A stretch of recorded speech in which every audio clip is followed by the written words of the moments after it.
But you were lucky, weren't you? We were very lucky. In fact, it's said that only for the coolness of Joey Dunlop there could have been the loss of lives when the fishing boat sank in Strangford Loch. He was cool and he arranged the rescue of all. The machines were salvaged. His brother Roberts was too damaged to race in the TTs. But Joey went to the Isle of Man and created records as well as winning 3 races and so equaling Mike Halewood's achievement. But what of the danger? Surely there's a litany of disasters from road racing, and he must think of that aspect. I don't really know. I think if you start thinking about that way, you'd have to stop. But there was the Armoy Armada, Dunlop, his brother-in-law Mervyn Robinson and Frank Kennedy. Now only Joey Dunlop remains as the flagship. That is the sad side of the sport, and that is the side that happens. It's a good achievement that he went on. Out of the 3 Armoy Armada, he is the chap that's left. He remembers with pride and with pleasure what they did for him and their comradeship, and that's a special part of his life, which is over, and he has got to go on. And does he go back to Armoy? Does he go back to see his... Oh, well, Armoy is not very far from Ballymoney, and there are still relatives and uncles and aunties and different people all in that region who all support and follow him. Now, for instance, Hockenheim, the last round of the World Championship is next week. I understand there's 3 or 4 minibuses full of supporters from that area, all heading off to Germany. Dunlop is an international superstar. He races with the best and he beats them. But who does he admire most? You know, I've raced against, I would say, nearly every area in the world, you know, these last 3-4 years. You know, it's really hard to answer that. I mean, Roberts, Momola, Sheen. I always bite Roberts. You know, but now it's Spencer. You know, so yeah, it seems to change every year. How strong is motorcycle racing in Ireland? Is it as strong as it was before, or where is it going? Oh, it's strong. It's a lot stronger now than it was 3-4 years ago. You know, I can tell the difference really when I'm going away and coming back again. You know, even completely different riders, you know, they seem to be twice the spectators than they used to be. It's definitely growing on a big way at the minute. Does it give you a lot of pleasure that when you go abroad you're recognised as Joey Dunlop, the MCUI rider and the rider from Ireland? Does that give you a lot of pleasure? Or do you think about back home, about riding in northwestern places like that? Well, I used to have a lot of trouble when I went over there at the start with people. But now they kind of treat me as one of their own, you know, the same as they do down here when I come down. Yeah. You know, I'm not a stranger down here and I haven't been here really in a year. Yeah. Do you like coming down here? Oh, I do. Exactly down here I started one on the start. Now, what do you think of this circuit here? What do you think of Mondello as a circuit for a young fella learning to ride in motorcycle racing? It's really good to learn on short circuit riding. And really, that's exactly where I learned any experience I had in short circuits. Is there any similarity between this, we'll say, and the Skerries or the Northwest or somewhere like that? Because it is pretty bumpy, isn't it? It is bumpy right enough. I'm only realising that this year. I think it's maybe getting worse than it was years before. But it helps a bit, I would say. But really around here we're riding twice as quick as you would do at the Skerries. I can remember the first time I went to the Skerries, I couldn't believe it. Well, nowadays his circuits include all the great road courses, including the Northwest. Northwest is really a big speedball. You know, it's not a good race to ride on as a rider. You know, whoever is the best bike's the best. That's it. The race is over. Yeah. You hold a record at Northwest. You hold a record in the Ulster Grand Prix. You hold a record in the Isle of Man TT. Do records mean anything to you at all? Not really, no. One thing people always tell you, I said I didn't wait to break records. I go to try and win just. And you just go to try and win for the fun of it? More or less, yeah. The TT means something to me, you know, because it's something special. Those three race wins, right? I couldn't believe it. What did that do for you, though? I mean, tell us. I mean, did you have a couple of jars the night afterwards? I don't remember the next morning. That was really something that I never really dreamt would ever do. In 1985, Joey Dunlop won all 6 Formula 1 rounds. Formula 1 racing is such that we're now talking about 6 rounds this year, we're talking about 11 rounds next year, we're talking about the bikes. The new V4 Honda has just been produced for the average lad to ride on the roads. That is a direct derivative of the bike that Joey has developed in brakes, in handling, in suspension and engine on the race tracks. So the Formula 1 bikes are the ones that you look to for the future of the motorbikes for the young lads in the street. The very special 500 bikes and 250 bikes in the Grand Prix scene are like Formula 1 car racing. They've no bearing to the Ford or the Viva or whatever it is you ride on the road. Formula 1 has. That is the class that develops the breed for the road man of the day, and that's why Honda, Japan and Joey view it as so important.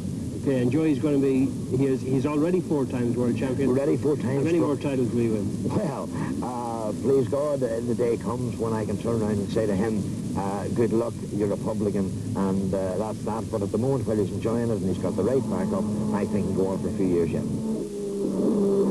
Despite the risk factor, Joey Dunlop has had few accidents.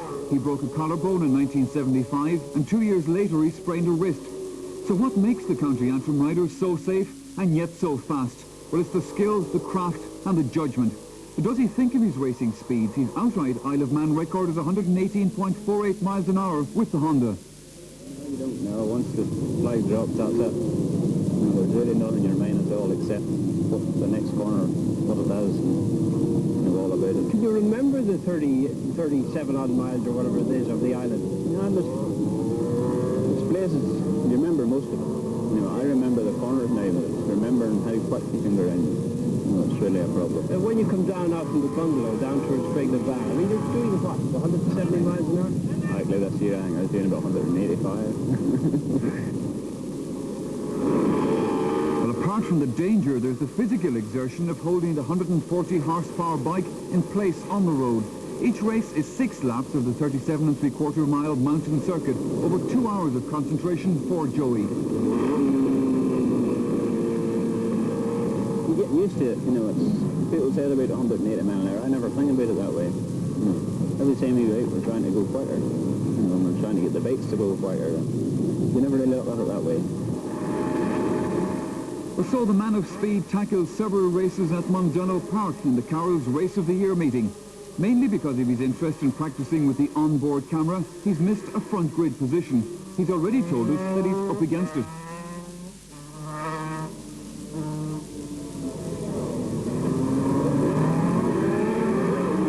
In this, the 250cc race, the pace is set by a group of riders made up of Mark Farmer from Portadown and Dublin's Eddie Laycock, as well as Gary Cowan and John Byrne.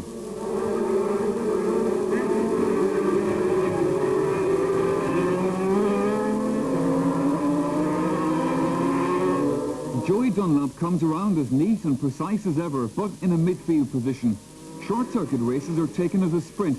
Joey is a long distance man. The technique is different in a 226-mile race that Joey experienced many times on the Isle of Man as a winner.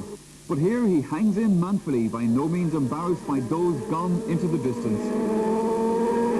But for the moment, the great rider from County Antrim takes a back seat to Mark Farmer with the Henderson EMC. Joey is now 8th. The following week he races in Hockenheim, Germany in the final round of the World Formula 1 Championship. Already he's won the other 5 rounds and he's the world champion for the 4th time. On top of that, he has a new Honda contract in his inside pocket for 1986.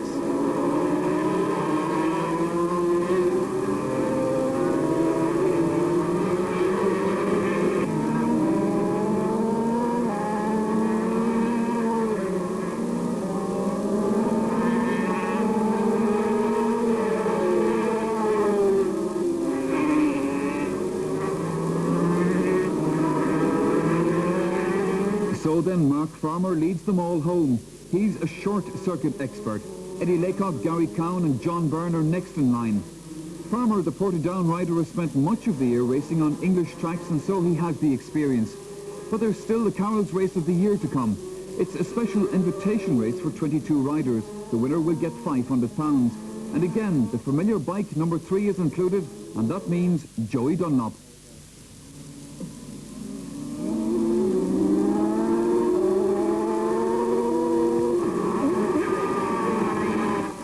But the wet conditions really play havoc with the big, powerful Honda that Dunlop rides. Furthermore, before the race was very old, Joey was heading for the paddock with a broken gearbox. With the track wet and treacherous, it's a case of taking it very easy. To finish first, you've got to finish.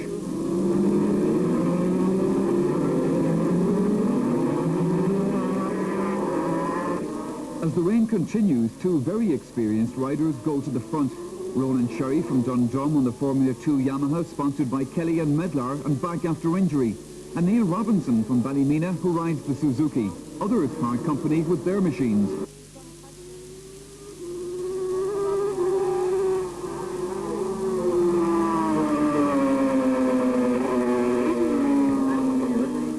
Ron Sherry holds off the very experienced short-circuit semi-professional Neil Robinson. Sherry got his tyres and his mind adjusted for the wet conditions. His time spent racing in World Championship Formula 2 earlier in the year stands him much good at this, the most important meeting of the year at Mondello. Liverpudlian Eddie Roberts is third behind Neil Robinson. But the Carroll's Race of the Year goes to a Fingal club member, Ron Sherry. We had a lot of trouble in yesterday's races. Our engine blew apart and we spent the night rebuilding it. But thankfully everything came good on the day in the big one. It's a bike about half the horsepower of some of the competition. But in the slippery conditions, it's certainly a light bike with low horsepower. Would you say that's the best race for your car? Certainly it's the pinnacle of my career to date. You win some, you lose others, but Joey Dunlop appreciates both victory and defeat. His sport is his own, and there are further world titles for the taking, no doubt. It